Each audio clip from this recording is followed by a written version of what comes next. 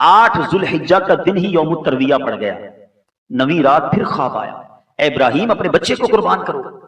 اب آپ کو یقین ہو گیا کہ یہ خواب اللہ کی طرف سے ہے، تو اب آپ نے پہچان لیا کہ یہ اللہ کی طرف سے خواب ہے۔ عربی میں عرفہ کہتے ہیں پہچاننے کو، کہ جو 9 ذوالحجہ کو عرفہ کا دن کہا جاتا ہے نا، یہ حضرت ابراہیم کا اس دن کنفرمیشن تھا، آپ سمجھ گئے کہ اللہ کا حکم ہے قربان کرنا ہے، اور 10 ذوالحجہ کو آپ نے پلان کر لیا کہ قربان کرنا ہے، اور اس لیے اس کو یوم النحر کہا جاتا ہے۔ ترویہ اس لیے کہا جاتا ہے وہ دن سوچ بچار میں گزرا، عرفہ اس لیے کہا جاتا ہے 9 ذوالحجہ کو کنفرم ہو گیا اللہ کی طرف سے پیغام ہے، اور 10 ذوالحجہ کو یوم النحر اس لیے کہا جاتا ہے کہ آپ نے ذبح کی گویا تیاری کر لی، اب اپنے بیٹے کو تیار کر کے آپ لے کر جا رہے ہیں۔ شیطان کو کب گوارا ہوگا کہ اتنا بڑا امتحان اور ابراہیم کامیاب ہو جائے؟ اب شیطان گیا بی بی ہاجرہ کے پاس، ماں کے پاس، اے بی بی تمہیں معلوم ہے تمہارے شوہر اب تمہارے بیٹے کو کہاں لے جا رہے ہیں؟ کہاں لے جا رہے ہیں؟ ذبح کرنے لے جا رہے ہیں۔ کیا کوئی باپ بھی اپنے بیٹے کو ذبح کرتا ہے؟ کہاں، ان کو اللہ کی طرف سے حکم ہے۔ سنو بی بی ہاجرہ کا جواب، آپ فرماتی ہیں کہ میرے رب کا حکم ہے تو اچھی بات ہے، میں بھی راضی ہوں، ذبح کروانے کے لیے راضی ہوں۔ شیطان آپ کے بیٹے کے پاس، حضرت اسماعیل کے پاس آیا، اے بیٹے تمہیں پتا ہے تمہارے والد کدھر لے جا رہے ہیں؟ کہاں لے جا رہے ہیں؟ کہ تمہیں ذبح کرنے لے جا رہے ہیں۔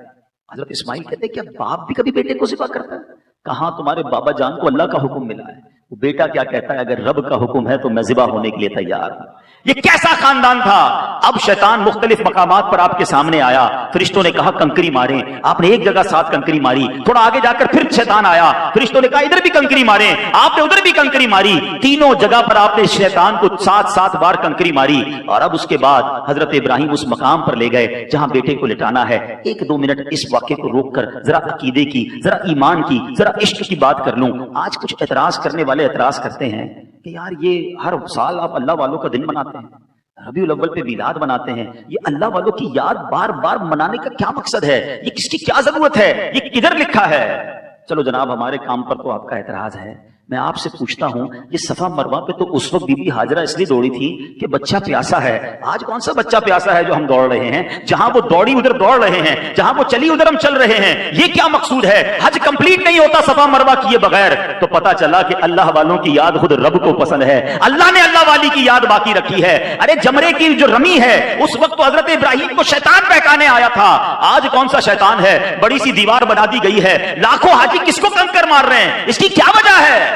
اللہ اکبر، میرے رب کو یہ پسند ہے کہ حضرت ابراہیم کی اس ادا کو ہر سال حاجی ادا کریں۔ اس کا مطلب یہ ہوا اللہ والوں کی یاد ہی حج ہے۔ تو جب حج کرتے ہو، اللہ والوں کی یاد مناتے ہو، تو آج اگر کوئی اللہ والوں کی یاد اپنے گھر میں منا لیتا ہے تو کسی کو کوئی اعتراض نہیں کرنا چاہیے۔ بہرحال پھر آتے ہیں واقعے کی طرف۔ حضرت اسماعیل کو جب لے کر گئے، کیا بیٹا ہے، کیا تربیت ہے، وہ کہتے ہیں بابا جان آپ مجھے ذبح کر رہے ہیں نا، ایک کام کیجیے گا، ذرا چھری کو زیادہ تیز کر لیجیے گا تاکہ مجھے کم تکلیف ہو۔ اچھا بابا جان مجھے رسیوں سے باندھ دیجیے گا، کہیں میں زیادہ ہلوں گا تو میرے خون سے آپ کے کپڑے خراب نہ ہو جائیں۔ اچھا میری یہ جو قمیض ہے نا، یہ میری ماں کو دے دیجیے گا تو میری ماں کو کچھ تسلی ہو جائے گی۔ بابا جان ذبح کرتے وقت مجھے الٹا کر دیجیے گا تاکہ میرے چہرے پر آپ کی نظر پڑے گی تو آپ کو بھی تکلیف ہوگی۔ اللہ اکبر، ایسا ہی ہوا۔ یہ قربانی کی داستان اپنے بچوں کو سناؤ، گھروں میں بکرے لے کر، جانور لے کر کھیل رہے ہیں، کود رہے ہیں، ان کو بتائیں تو صحیح یہ کس کی یاد ہے، یہ کتنا بڑا امتحان تھا۔ آج اس ہسٹری کو بھلا بیٹھے۔ حضرت ابراہیم نے چھری تیز کی، بچے کو رسی سے باندھا، الٹا لٹا دیا، اور سنو کیا کیا، انہوں نے اپنا کام کر دیا، انہوں نے چھری کو گھما دیا، مگر اللہ کے حکم سے چھری نے اپنا کام نہیں کیا۔ اور اب کیا ہوا، ذرا try to understand the scenario. بیٹا نیچے ہے، باپ اوپر ہے، اور ہاتھ میں چھری ہے، اور وہ چھری گھما دی گئی ہے۔ اتنے میں حضرت ابراہیم علیہ السلام کو اوپر سے ایک آواز آئی، اللہ اکبر اللہ اکبر۔ آپ نے سر اٹھا کر دیکھا تو آپ نے دیکھا کہ جبریل امین ایک مینڈھا لے کر آ رہے ہیں۔ اللہ کریم نے جنتی مینڈھا بھیجا۔ اور یہاں پر جن کو تھوڑی سی ہسٹری اسلام کی معلوم ہے، جنہوں نے حضرت آدم کا واقعہ سنا ہوگا، قابیل اور حابیل کے انسیڈنٹ میں جو حابیل نے قربانی کے لیے مینڈھا پیش کیا تھا، علماء کہتے ہیں وہی مینڈھا تھا جو جنت میں تھا، اللہ نے حضرت اسماعیل کے فدیے کے طور پر اس کو بھیجا۔ اچھا جب حضرت ابراہیم نے وہ سنا نا، اللہ اکبر اللہ اکبر، حضرت ابراہیم اب اپنے بیٹے کے گویا اوپر سوار ہیں۔ آپ نے کیا کہا، لا الہ الا اللہ واللہ اکبر۔ اب جب بیٹا جو نیچے ہے اس نے سنا تو وہ بھی سمجھ گیا کہ امتحان کا وقت ختم ہو گیا ہے۔ بیٹا کہتا ہے، حضرت اسماعیل کہتے ہیں اللہ اکبر وللہ الحمد، یہ جو عید کے دن پڑھتے ہیں ذرا سوچو اس کی ہسٹری کیا ہے. یہ اسٹارٹ کے ورڈز جبریل امین نے ادا کیے ہیں, درمیان کے وقت حضرت ابراہیم نے ادا کیے ہیں, اور آخری جو الفاظ ہیں وہ حضرت اسماعیل کے ادا کیے ہوئے ہیں. اب جب بھی یہ تسبیح پڑھنا نا عید کے دنوں میں, تو یاد کرنا اس قربانی کو, یاد کرنا اس واقعے کو. کتنی قبولیت والی یہ تسبیح ہوگی جو اللہ نے ہمیں زبان سے ادا کرنے کو دی. آؤ ذرا اس تصور میں ایک بار مل کے اس تسبیح کو پڑھتے ہیں. اللہ اکبر اللہ اکبر لا الہ الا اللہ واللہ اکبر اللہ اکبر وللہ الحمد. تو یہ تسبیح کی اصل حقیقت ہمیں پتا ہونی چاہیے. تو اے میرے پیارے اسلامی بھائی, دیٹ واز دا ہسٹری. یہ پتا ہونا چاہیے کہ یہ کتنی بڑی قربانی تھی جو وہ کامیاب ہوئے. عقل والوں کے نصیبوں میں کہاں ذوق جنون, عشق والے ہیں جو ہر چیز لٹا دیتے ہیں. سوچو آج ہمیں تو قربانی کرنے کا کہا گیا نا, اگر ہمیں بھی کہا جاتا اپنے اپنے بچے کو قربان کرو, کتنا آسان کر دیا ہمارے لیے, جانور قربان کرو ہیں اور وہ گوشت بھی خود کھا جاؤ. ہمیں تو اجازت بھی ہے, ٹھیک ہے, اس کی ایک سنت طریقہ ہے کہ کچھ غریبوں میں بانٹیں, کچھ رشتہ داروں میں بانٹیں, کچھ اپنے پاس رکھیں, لیکن وہ امتحان کیسا تھا. مگر آج واجب ہونے کے باوجود لوگ قربانی نہیں کرتے, اس میں بھی دل پر بوجھ فیل کرتے ہیں, یار بقرعید آ گئی پھر خرچہ کرنا پڑے گا. اللہ کے بندوں, اللہ کی عبادت پہ بوجھ فیل کرتے ہو, کبھی ایسا نہ کرنا.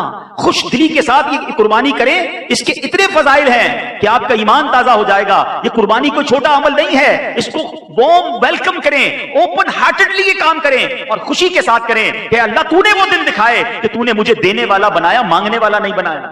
اگر اللہ نے توفیق دی ہے تو زکات دیتے وقت بوجھ فیل نہ کرنا, اللہ نے توفیق دی ہے تو قربانی کرتے وقت بوجھ فیل نہ کرنا, قربانی بھی کرنا ساتھ سجدہ شکر بھی کرنا. اے اللہ تو نے اس قابل بنایا کہ میری رقم, میرا پیسہ اس کام آ رہا ہے کہ میں جانور لے کے تیری راہ میں قربان کر رہا ہوں. ذرا فضیلتیں تو سنو. اللہ کے حبیب علیہ الصلوۃ والسلام فرماتے ہیں قربانی کرنے والے کو جانور کے ہر بال کے بدلے میں ایک نیکی ملتی ہے. جانور پر جتنے بال ہیں وہ ساری نیکیاں آپ کی بنتی ہیں.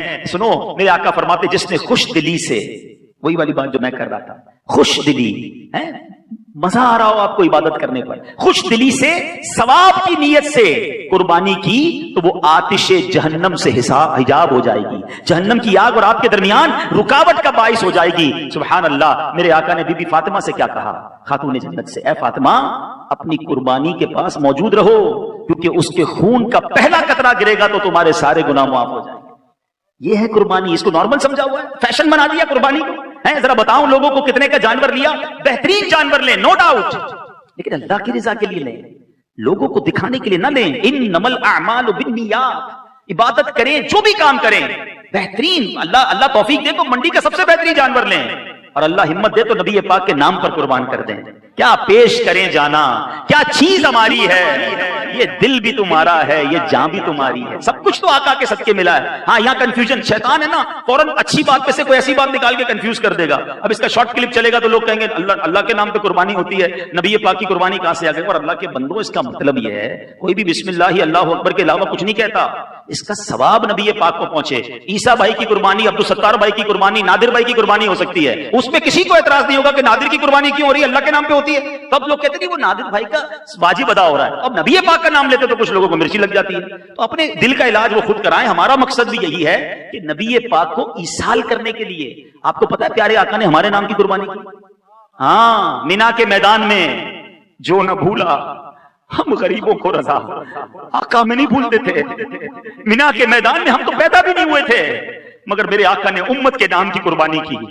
ہم بھول گئے نبی پاک کو, جو نہ بھولا ہم غریبوں کو رضا, یاد اس کی اپنی عادت کیجیے. اللہ نے توفیق دی ہے تو سرکار علیہ الصلوۃ والسلام کے نام پر قربانی کریں. اپنے ساتھ اپنی جو بھی واجب ہے پہلے وہ ادا کریں, جن پر قربانی واجب ہے, پھر ایک جانور اور لے لیں, ایک حصہ لے لیں اور ان کے نام. میں تو بلکہ ایک اور مشورہ دوں گا, بلکہ میں کیا دوں گا, میرے پیر و مرشد کمال کا ایک مشورہ دیتے ہیں, جن کو اللہ نے نوازا ہے نا.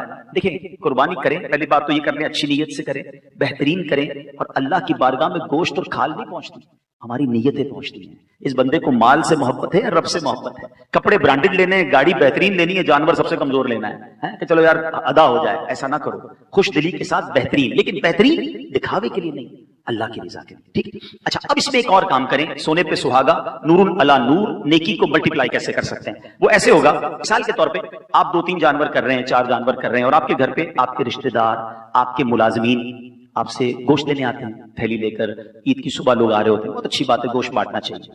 لیکن کیا ایسا نہیں ہو سکتا کہ میں 4 میں سے 3 جانور گھر پہ قربان کروں اور 1 جانور اپنے کسی غریب رشتہ دار، کسی غریب ملازم کو دے دوں کہ جا کے آپ یہ اپنے گھر پہ قربان کریں؟ یہ میری والدہ کے نام کا ہے، آپ قربان، یا اگر آپ نے نبی پاک کے نام کا کرنا ہے، بھئی یہ نبی پاک کے نام کا جانور ہے، آپ اپنے گھر میں قربان کریں۔ اچھا، امیر اہل سنت تو کمال شخصیت ہے نا، آپ فرماتے جانور نہ دیا کرو، پیسے دیا کرو، اس کو کہو خود جا کے جانور خریدے۔ جو منڈی جا کر خریدنے کا مزہ ہے وہ اپنے بچوں کے ساتھ جائے۔ وہ غریب آدمی جس کے گھر پہ کبھی قربانی نہیں ہوئی، اب وہ بچوں کے ساتھ خریداری کرنے جا رہا ہے، اور آپ فرماتے ہیں صرف جانور کے پیسے مت دینا، چارے کی اور کسائی کے پیسے بھی دینا۔ وہ اپنے کھانے میں اس کو باندھے ہیں، وہ اپنا کھانا مشکل سے کھا رہا ہے، جانور کو کدھر سے کھلائے گا؟ اس کو جانور مثال کے طور پہ اگر 25,000 کا بکرا ہے، اس کو 30,000 دے دو کہ بھائی 1,000 2,000 5-6 دن کھانا بھی کھلانا، 3-4 ہزار میں کٹائی کروا لینا۔ اب 30,000 آپ نے دیے اس کو، آپ کو پتا ہے اس گھر میں کیا ہوگا؟ وہ بچے جنہوں نے کبھی قربانی نہیں کی ہوگی وہ روز جانور لے کے گھومیں گے، اس غریب کے گھر میں روز عید ہوگی، اور جس دن قربانی ہوگی وہ بندہ جو آپ کے گھر پہ تھیلی لے کر گوشت لینے آتا تھا، اب وہ اپنے غریب رشتہ داروں کو گوشت بانٹ رہا ہوگا۔ آپ نے جو اس کی عید کروائی ہے نا، کیا پتا اس کی ایک دعا سے آپ کے کتنے غم دور ہو جائیں گے۔ ہمارے گھر تو سارا سال گوشت پکتا ہے، ارے ایسے کئی لوگ ہیں جو مہینوں انتظار کرتے ہیں کہ ان کے گھر پہ گوشت پکے۔ یہ وقت ہوتا ہے نیکیاں کمانے کا، یہ وقت ہوتا ہے خوشیاں دینے کا۔ میں اچھی طرح جانتا ہوں، لاسٹ ٹائم اسی طرح ایک اسلامی بھائی نے کیا، گوشت نے 2-3 جانور اپنے رشتہ داروں کو یا ملازمین کو دیے، تو اس کے ایک ملازم نے آ کے اس کو کہا کہ آپ کو پتا ہے ہمارے بچے ساری رات سوتے نہیں تھے، وہ بکرے کے ساتھ دیکھتے رہتے تھے کہ ہمارے گھر بھی بکرا آ گیا، اور جس دن عید ہوئی ہمارے سارا گھر رو رہا تھا کہ اللہ کریم نے ہمیں ایسا موقع دیا کہ ہمارے گھر قربانی ہوئی ہے۔ یہ سوچ اپنانی چاہیے کہ ہم لوگوں کے دلوں میں خوشی داخل کریں۔ اور ایک اور مشورہ دے دیتا ہوں، جو بھی ہمیں مل رہا ہے نا، پیارے آقا کی آل کا صدقہ مل رہا ہے، تو نبی پاک کے نام کی جو قربانی کرنی ہو نا، ہو سکے نا تو وہ سید گھرانے میں بھیج دو، ہاں کہ حضور یہ آپ ہی لے جائیں اور اپنے نانا کے نام کی قربانی آپ ہی کر لیں۔ آئے ہائے، جب نبی پاک ملاحظہ فرمائیں گے نا گنبد خضرا کے مکی کہ میرے نام کی قربانی میری آل کے گھر میں ہو رہی ہے، تو پھر وہ عطا ہوگا تمہارا تو تم سے نہ مانگوں تو پھر کس سے مانگوں، تمہارا تو سارا گھرانہ سکی ہے، آقا کے گھرانے کی خیرات ملے گی۔ تو بہرحال this is the right time to get more good deeds, بہترین موقع ہے زیادہ نیکیاں کمانے کا اچھی نیتوں کے ساتھ۔ تو آج جو بیان کرنے کا مقصد تھا، اللہ پر بھروسہ، سب سے پہلے ریوائز کر لیتے ہیں، درود پاک کثرت سے پڑھنا ہے، پھر اللہ پر بھروسے کا ہمیں حضرت ابراہیم کی ذات سے درس ملتا ہے۔ کبھی زندگی میں قربانی کا موقع آئے نا، وقت قربان کرنا پڑے، مال قربان کرنا پڑے، اللہ کی راہ میں کچھ ٹائم دینا پڑے، تو ہمت کیا کرو۔ انہوں نے تو کیا کیا قربان کیا، اور آج لوگوں کے پاس کچھ دینے کے لیے نہیں، نماز بھی نہیں پڑھتے، رمضان میں پڑھ سکتے ہیں تو پورا سال پڑھ سکتے ہیں۔ یہ مبارک دن اور مبارک راتیں آ گئی، لیٹس کنیکٹ اگین ٹورڈز مسجد، آؤ پھر مسجد سے جوائن ہو جاتے ہیں اور نیت کریں کہ آج کے بعد ہماری کوئی نماز قضا نہیں ہوگی۔ ایسا نہیں، ایسا نعرہ لگائیں کہ شیطان بھی ادھر سے بھاگ جائے، آج کے بعد ہماری کوئی نماز قضا نہیں ہوگی، انشاءاللہ اللہ کی رضا کے لیے عبادتیں کیا کریں گے۔ اور الحمدللہ اس طرح کی باتیں سیکھنے سننے کے لیے دعوت اسلامی کے ماحول سے قریب آئیے، مدنی چینل دیکھیں، اس طرح کی سپیچز سنیں گے تو انشاءاللہ آپ کو اور سیکھنے کو ملے گا۔